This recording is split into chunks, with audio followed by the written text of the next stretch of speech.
So first and foremost, my name is Jamala Taylor. Um, I'm formerly incarcerated. I served 31 years in state prison as a lifer. I was released December 30th, 2020. So I've been in freedom almost 5 years. I'm also the director of reentry for a program called Land Together. We operate in 9 prisons across the state, and we also operate a statewide reentry arm.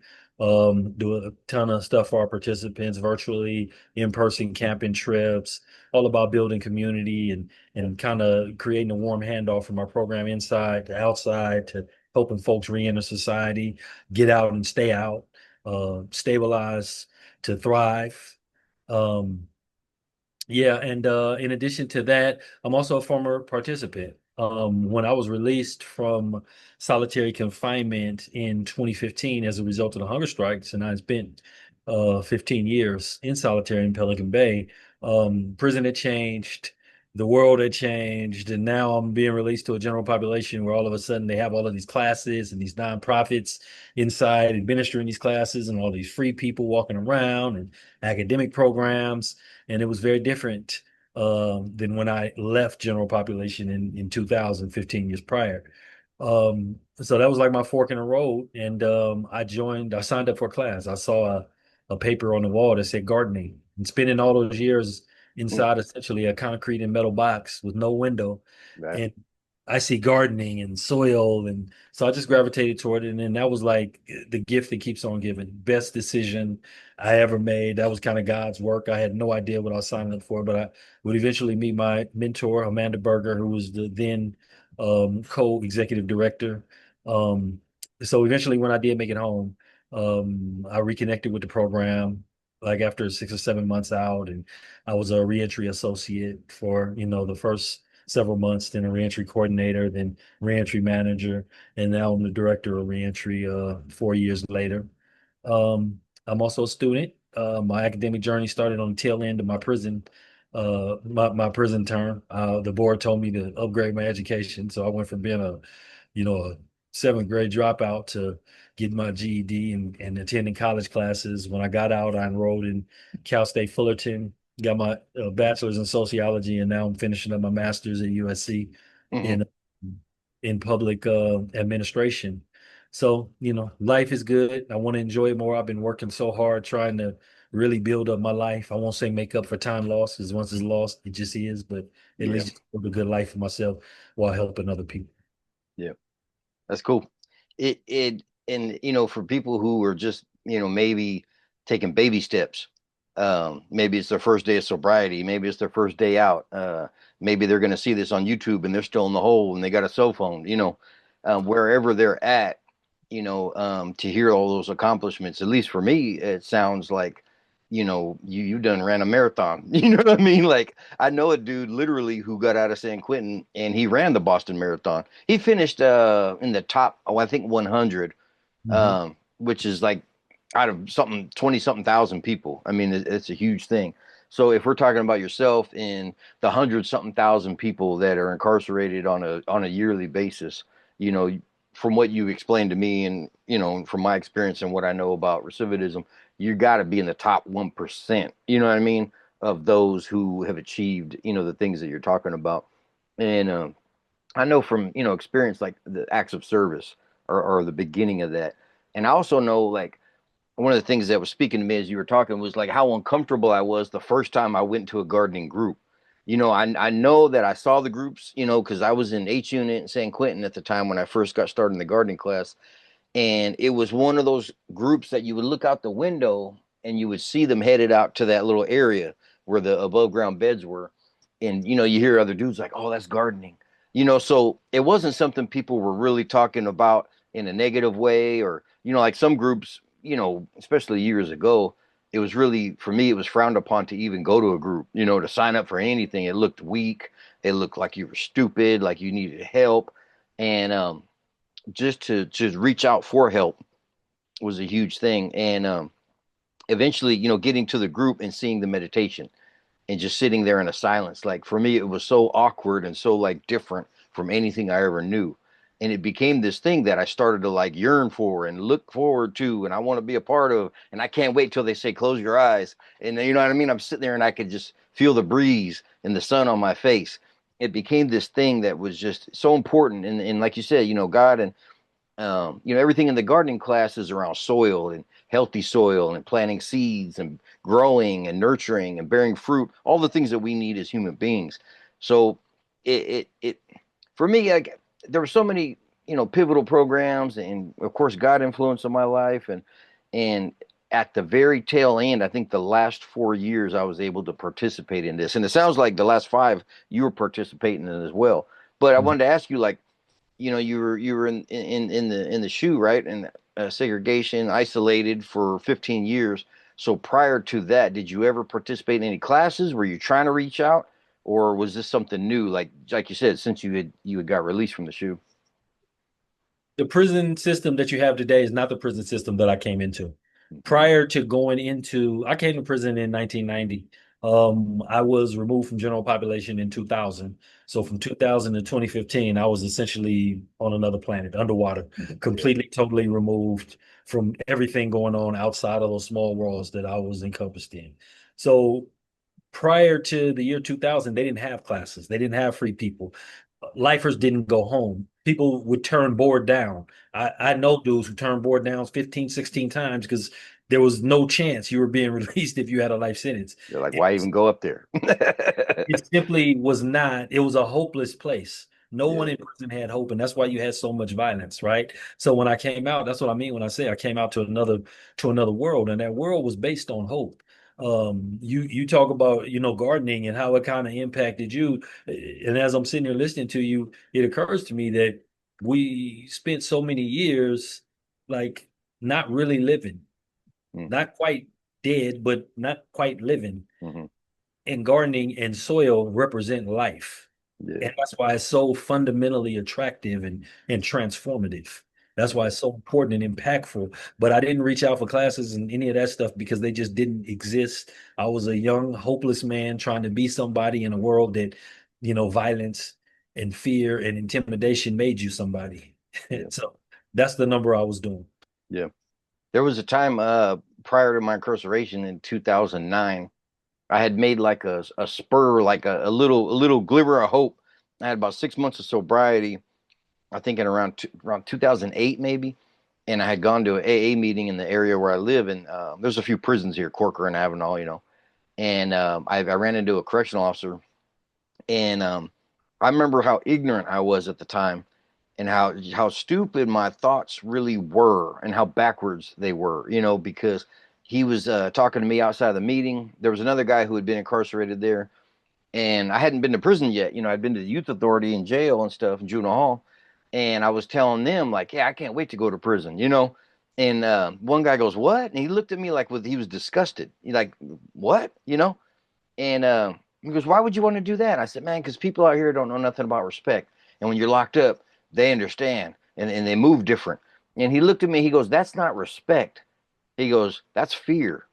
He Yep. goes, every single thing you do in there instills fear in another individual. He doesn't respect you. He doesn't like you. He's scared of you. That's why he doesn't act this way, or you know what I mean, to get at you improper or whatever. And I heard what he was saying, you know, and obviously I'm still talking about it now, and it's something that's played in my head over the years. But until I got to prison and I finally saw what that guy meant, it was so sour by then for me to go, damn, this ain't what I want. You know what I mean? Yep. And I sat in there for almost 13 years, you know, with that thought and that seed that guy planted in my head, you know. And I wanted to learn. And so when I got to the point where I was surrounded by lifers, you know what I mean, uh 2015, 2016, I started, you know, seeing guys in groups. And when I would hear lifers talk like the ones you're talking about hope, you know what I mean? And they had a lingo, and they had a confidence, and there was a light in their eyes, and there was like an agenda that they had to do, you know. They were too busy to sit around and talk about nothing. They weren't standing around on the yard. You'd see them in passing, or they'd have books, or you know what I mean, they'd be in their blues with creases, and they'd be moving and out. And there was just something about them that, don't get me wrong, it's like, you know, in a male sense of the world, there was some attractive quality that I wanted. You know what I mean? I wanted to be a little, have my shoulders back a little more, look a little sharper, the little cleaner haircut, whatever it was. And I had got sober around 2014. So, I had completed the SAP program and I was ready for something else. And anyway, fortunately, by 2018, I got to do the gardening. Um, but in between, AA, NA, kind of, this and that. And I think around the gardening time, and it just, the fertile soil allowed other programs, Enneagram, you know what I mean?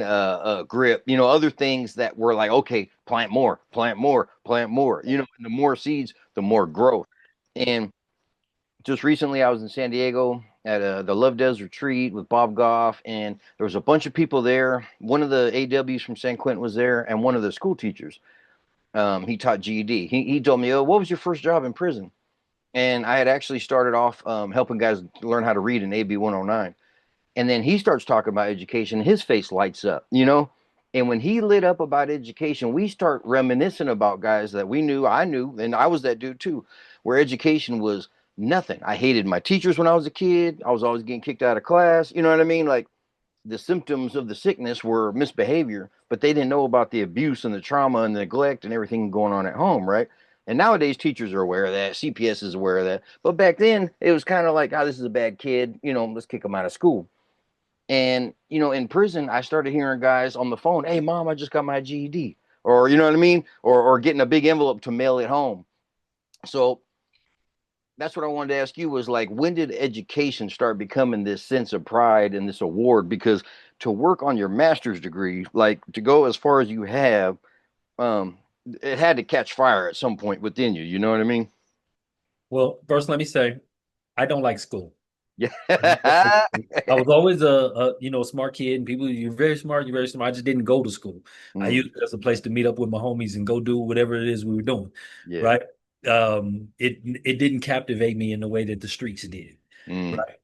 Um, and that still holds true today. I don't like school, but the difference between a boy and a man is a man is going to do what he needs to do. He's going to understand that, doing what you want to do is not always the path taken.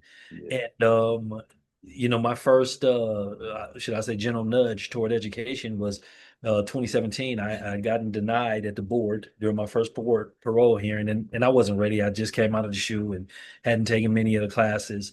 And the person who he was a retired San Diego sheriff gang officer, and he was my commissioner, and he did it. He denied me in such a way it kind of left me inspired. And he talked to me about education, like we need to know that if you do get out, you're gonna have something at least moving in the right direction. You need to upgrade your education. At that time, again, I was a seventh grade dropout. I immediately went back and started and got in a voluntary GED program. And it was only like five dudes. And the beauty of that group was everybody there, nobody was assigned there. Everybody there wanted to be there. Yeah. So we was up in there working every single day. And I think 3 months later, I was the only person to pass all five sections of the GED and get my GED. The clerk who worked up in the school, he came to the buildings to tell folks, whether they passed or not. And his name was Rich. He's in Chino now. He has an LWOP. Dang. Uh, he came to my door and I heard him, "Hey, Control 209, can you open it?" So he stood at my door. He was like, "Man, I got the results." He looked at me. He was like, "You passed." I damn near jumped in his arms, baby style. And I don't know where that came from. I had never had any excitement around education. I was just doing what I needed to do, right? And I don't know that spontaneous eruption. And the first question I asked him was, "How do I sign up for college?" Really Mm, don't know where that came from. So that mm, started my junior college thing. And then when I got out, I can't say that I had a plan to go back to college and get my BA. mm, What happened was my first job, and we all have this crap job as soon as we get out. For me, it was the warehouse. I was working in the refrigerated side 10 hours a day, 6 days a week. I absolutely hated it, but I learned valuable lessons. One of those valuable lessons, I don't want to do this for the rest of my life. And yeah. I mentioned that to Amanda, the then co-executive director of IGP, and she brought up college. She connected me with Romarilyn Ralston and Mir Almany at Cal State Fullerton Project Rebound. Yep. And shit, the next thing I know, I was signed up and going to class. I could barely work my cell phone, but I was an online student. And Mm, that helped me in that way too, like figure that out. And I went to work for, my current employer, Land Together, then IGP. mhm. And in the course of my work, um, I kind of discovered my passion. I have a passion for helping people. I have a passion reentry. And one day I want to be an executive director. With that in mind, the master's is the logical next step. So that's what I'm doing. I'm taking it. Yep. Uh, with all the stuff you're talking about and the accomplishments, and I imagine for me, what I hear, don't get me wrong, I get excited hearing about the accomplishments. But something else also is like the workload, how heavy that is, the pressure that's coming down, scheduling, everything else. Like, how do you quote unquote balance that coming from incarceration where I've had a very limited time in segregation, you know what I mean, like I've been in by myself maybe 83, 93 days in the hole at little points here and there, um, nothing significant like years of isolation, you know what I mean, in the shoe. um, so I would imagine that not just like you know a mental overload, but a physical overload with getting to play, point A, point B, and somebody stops you on the street, ask you what time it is. You know what I mean? Like, at what point do you go, this is too much? Somebody needs help moving, family, friend. Can you carry this furniture? That type of stuff. Like, did you ever have a moment where you were thinking, this is too much? I can't take it, but you made it, obviously. Like, is there ever like almost a bending? I don't want to say a breaking point, but like a bending point, you know what I mean? Where you were like, this is a lot. Every single week. Yeah, So I've been in a master's program. I yeah. start the week and I look at the assignments and I say, is this the week I fall off? There's no way I can do this. By the end of the week, that shit's done. It's done, right? Yeah. Remember that marathon you was talking about? Those Yep. steps, one step at a time. Yep.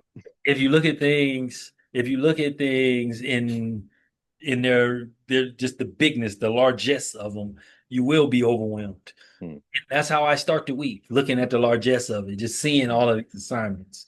Hmm. And when I have that paradigm shift, I'm just looking at that first assignment, Hmm. what needs to be turned in first and what I need to do.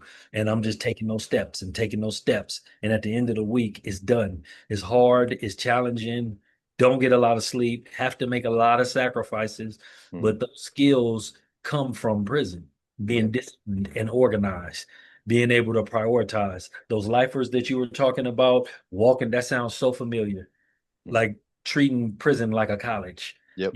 You saw me as I was going back to my cell to switch out my book so I can go to my next class, Yep. right? And that's exactly how I move now. I made the commitment, um, in addition to being, working full time and being a full time student for these next 2 years. I was going to create my program. I was just going to put my head down, and those two things were my priority, and that's how I get through. And but it's fun time after it's over, though, no doubt. Yeah. Yeah. Yeah. What do you do to relax? Is there any moments where you just get like, I'm gonna take these 5 minutes and meditate? Like, what is it that resets your batteries or recharges you when you really need it for you, like some personal spiritual time, if you will? I ride my bike, I hike. Sometimes I get up at 3 o'clock in the morning and I'm in my backyard taking deep breaths, just looking up at that sky that I was deprived of from so long. Just remembering, like, you know, uh, when I first came to prison, if you were close custody, you couldn't come out past 5 o'clock. So you Yep. never saw like the moon or the sunset. You were in your cell, right? Yep. And so I think back on that for years and years and years, I didn't see those things. When I was in solitary all those years as a cell with no windows, I didn't see those things. Now I can get up, then I can turn a door. I have the key to the lock and go out and just feel it. And that is like reinvigorating for me. It really is the simplest of things. Don't take much. Hmm. Don't take much. I always use that little one. My girlfriend, she'll go somewhere and she'll lock a door behind her, and I'm like, "Hey, no more locked doors," And I'm sitting there jiggling the handle, and she doesn't get it. But in we're talking about getting our own place and moving in together, and I was like, the only door is gonna be locked is the outside, to the house. Like, none of these doors in here need to be locked. Yeah. There's no, anyway. Just movement and space and freedom like means so much for so many different reasons, even if it's just turning the handle, you know. Yeah, the Uh, little things. Just the yeah, little things. It's not you people think it's these big, huge things, get freedom to do this, I'm gonna do that. The little stuff, man. Just being able to go outside at night, being able to say I want some ice cream and go getting it.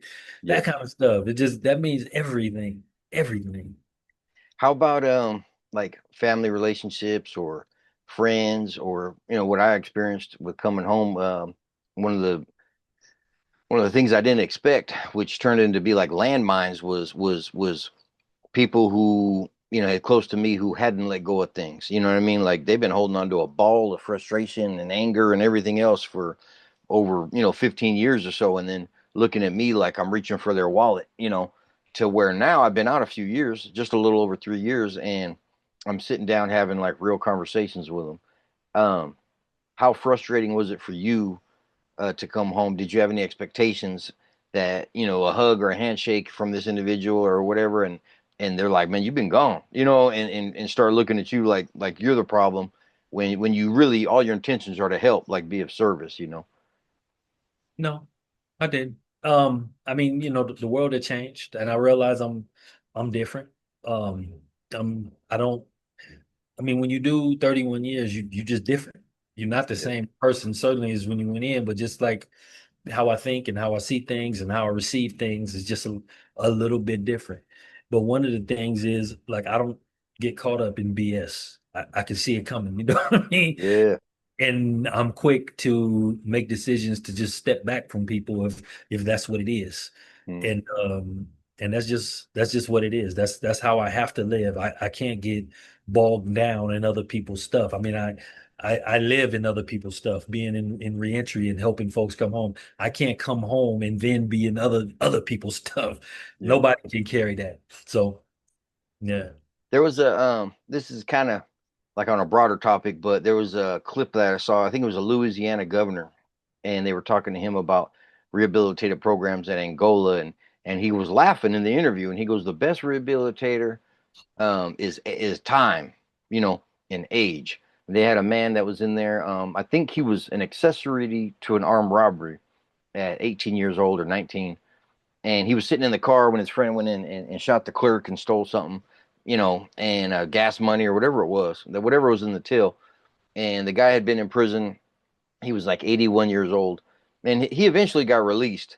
But how do after doing 31 years, um, how do you feel about the idea? Like, because I believe so much in the education, the rehabilitative programs, the spiritual awakening, that God gives us, a rejuvenation, a redeeming, if you will. But how much do you think age plays a part to what you're describing? Oh, it does. I mean, I can't disagree with what that governor was saying, although I think he's coming from a very different place. Right? Time and age absolutely contributed because you could have all the opportunities in the world. If you ain't ready to receive them, you ain't ready to receive them. You could have had all the classes in the world. If you had called me in my first 10 years of prison, I would have saw that as weak BS and I wouldn't have had nothing to do with it. And probably thought everybody that did had something to do with it was a snitch. Yeah. That was my mindset. I wasn't ready. Yeah. I became ready, as I got a little older and matured and saw and experienced a few more things. But at the same time, there hasn't been enough time invested in the other things like education, the ability for people to improve themselves. That's a new phenomenon. And it's already showing incredible results because I know plenty of people, like I'm not exceptional. I know plenty of people doing what I'm doing or something similar or more for that matter, right? It's just bearing fruit because it's just been tried. Most of prison in the history of this country has been about retribution and revenge and hardship, and there's been nothing rehabilitative about it. So I think you got to look at that too. But from the early indicators are that this way is far more powerful than pure punishment. It's far more effective. We only got No. like 3 months left. Okay. With the inner child, that we all have, the growing up, the GD, you wanted to jump in his arms. There's a little guy inside of us Yep. that is, you know what I mean? What, if anything, I know you couldn't have told me nothing when I was younger. You would have talked, I would have listened, I would have showed you respect, and I would have went right back and did what I was doing. But is there any magical words that you ever lay down at night and think, if I would have said this to myself or somebody would have done this? I Yeah, wasn't ready to receive it, man. yeah. I wasn't ready to receive it. It's not really even there's so much longing in us as young people, Mm, longing to belong, to fit, to be loved, to be approved of. It overrides everything else. And the reason I say that is because if you look at the totality of the equation, it's not like advanced algebra. If you gang banging or in the criminal lifestyle, you're going to be in prison or you're going to be dead. Facts. period. Yeah. The people who don't fall into those fates are people who are probably trapped in a lifetime of poverty because they didn't do what they need to do. Kids they can't take care of, can't house themselves, that kind of stuff for a lifetime, which is really no life at all. And yet we still choose it, right? Yep. So there's something to be said for being ready to hear it. Yep. And so I don't think there's any magic bullet. You just got to catch people when they're ready, or life has to catch them when they're ready. When then that soil's ready. Yes, so Yep. yes, Yep. sir. All right, Jamal, appreciate you, man. We got to do a part two, man. We got to talk about the shoe, man. We got to dig in there, and people don't know